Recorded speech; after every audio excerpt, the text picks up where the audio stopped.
শাহজালাল আন্তর্জাতিক বিমানবন্দরে ৩ যাত্রীর ব্যাগ তল্লাশি করে বের হয় ৪৫টি স্বর্ণের বার, যার প্রত্যেকটির ওজন ১ কেজি করে। আটক ৪৫ কেজি স্বর্ণের আনুমানিক বাজার মূল্য প্রায় ২২ কোটি টাকা।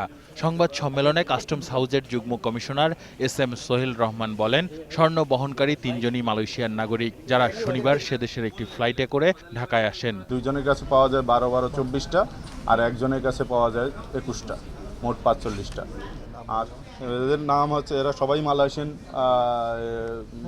নাগরিক। এদের নাম হচ্ছে জোহারি বিন হারুন, মোহাম্মদ আজওয়া বিন সালেহিন, হি উল কুং।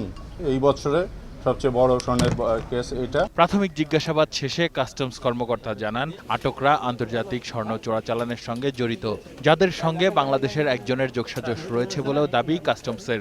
গন্তব্য এখানে উত্তরা একজন কাছে এরা মূলত ক্যারিয়ার, তারা হস্তান্তর করার কথা ছিল। তারা বলেছে তদন্তর স্বার্থে আমরা এই মুহূর্তে তার নাম প্রকাশ করতেছি না।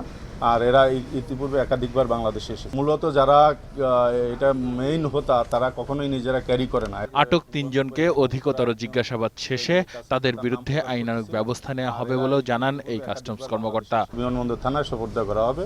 আসিফ সুমিত, ২১ টেলিভিশন, ঢাকা।